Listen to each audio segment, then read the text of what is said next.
madame. Bonjour. Bonjour. 안녕하세요. 안녕하세요. Bien. Ok. Je parle coréen? Oui, oui. Ah.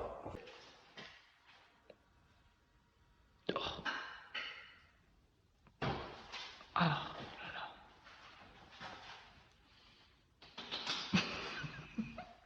오케이.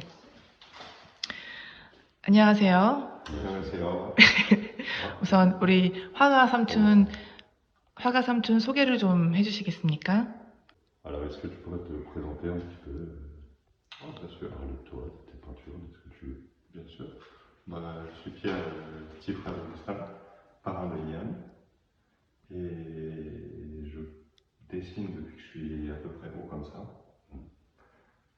J'ai ensuite suivi un cursus assez normal jusqu'à un diplôme qui aurait dû me faire travailler dans l'édition. Et là, j'ai changé complètement. J'ai décidé de ne faire que peindre. Et ça fait maintenant 7 ans, 8 ans que je peins tout le temps. Voilà. Ça avance petit à petit. Je me suis formé tout seul ici, chez mes parents à Manille, ce qui était un environnement merveilleux pour travailler d'une façon très intérieure et chercher la beauté selon un rythme très lent en suivant les saisons. Qu'est-ce que tu veux exprimer dans tes peintures, par ta peinture? En général, je pense que c'est l'amour de la beauté, le fait qu'elle existe. Et ce qui s'exprime à travers mes peintures, c'est toujours en fait l'état d'esprit dans lequel je suis quand je travaille. Okay. Donc, par exemple, je trouve que sur ce paysage-là, c'est très très visible. Il n'y a presque rien de paysage. En revanche, il y a tout le calme qui m'habite au moment où je le contemple. D'accord. Et c'est ça, je pense, qui se partage à travers n'importe quel tableau.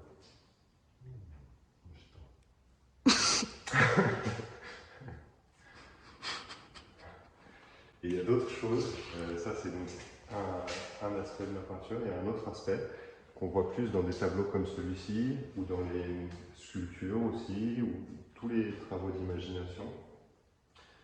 Là, c'est un travail où je cherche à l'intérieur de moi-même et fais sortir des histoires qui me parlent. Je lance un coup de pinceau un peu au hasard et oui, ça fait réagir ma mémoire qui demande le prochain coup de pinceau, puis qui demande le suivant, au fur et à mesure en reconnaissant ce qui se produit. Et ça fait émerger des histoires assez profondes dont souvent je n'ai aucune idée. Ce petit singe, j'avais aucune idée qu'il voulait sortir. Et il exprime une joie de vivre toute simple et toute merveilleuse. 잘하고 마이시. Alors, je voudrais savoir comment tu peux nous en dire un petit peu plus sur la façon dont tu as appris tout seul, parce que c'est quand même particulier. Quels ont été les peintres qui t'inspirent, qui t'influencent pour ton apprentissage, tes œuvres? Absolument.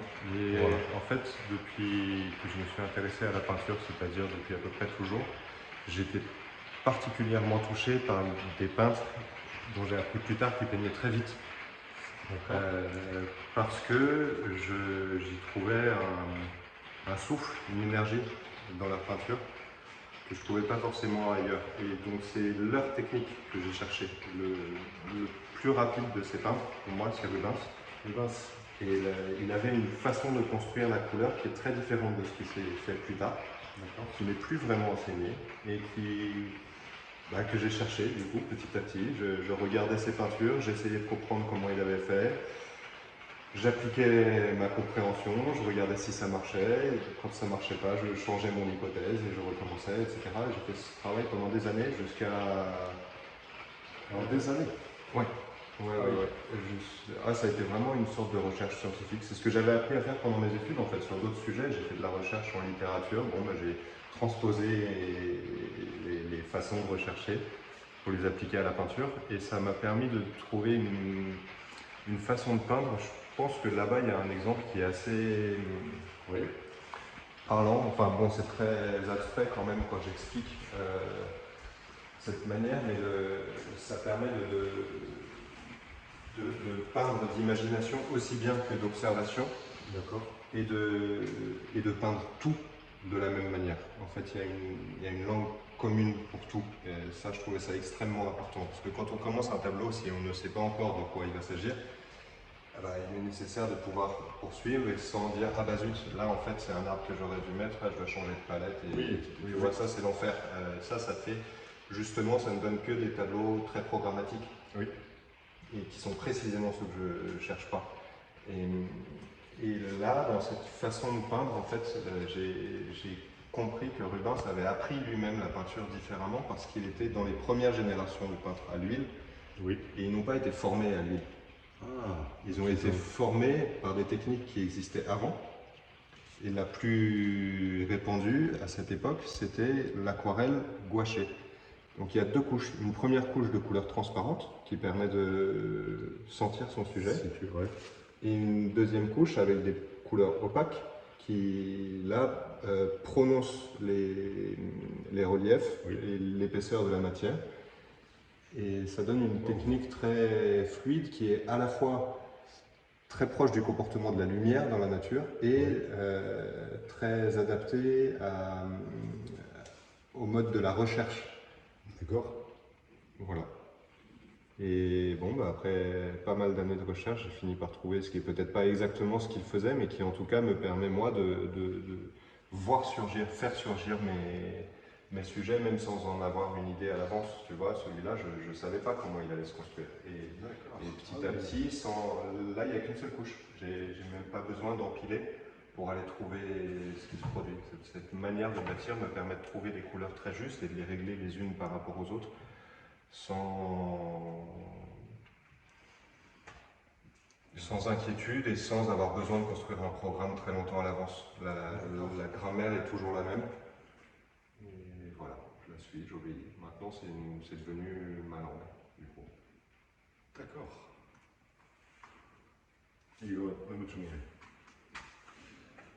Donc t'es un peu acharné quand même. Ah oui. Parce que la plupart des gens, des artistes, en tout cas moi, en France ou en Europe, généralement ils font l'école des beaux-arts et ils apprennent. C'est mon impression, après c'est peut-être pas la vérité, mais j'ai l'impression qu'en fait ils apprennent surtout une technique académique et qu'on leur dit que l'art c'est comme ci, c'est comme ça. Et moi ce que je respecte dans ce que tu as fait en fait, c'est que tu es allé chercher beaucoup plus loin que ça. Je suis allé chercher une langue qui me convienne à moi-même. Cette technique académique, elle me plaît pas autant.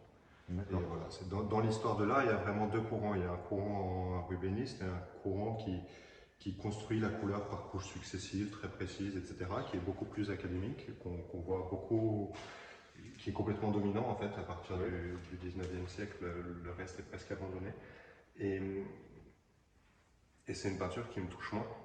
Voilà, je comprends. Qui m'émeut moins.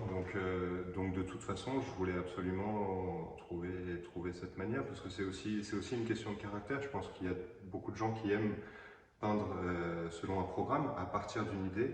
Moi, j'aime découvrir ce que je peins. Oui. Et donc il me fallait une langue qui soit adaptée à ça. Et je savais, grâce à Rubens, grâce à aussi quelques-uns plus tard, qui sont allés récupérer aussi cette technique en France. Il y en a eu plusieurs. Il y a eu Boucher, Fragonard et Watteau, et plus tard Renoir, qui sont allés retrouver les techniques de Rubens, qui les ont retrouvées et réutilisées. Et donc je savais que cette technique était possible. D'accord. Et voilà, il a fallu s'y coller. Et ça a été long, mais en même temps c'est merveilleux, parce que ça donne une peinture à mon goût. Je n'ai pas voulu être peintre pour être peintre, mais pour répondre à mon envie pressante intérieure, quoi. Ouais. Tu es très intègre, mon pied. Merci. Il est très intègre. 한국말로. Il est très intègre. Intègre. Je sais pas comment on dit en coréen.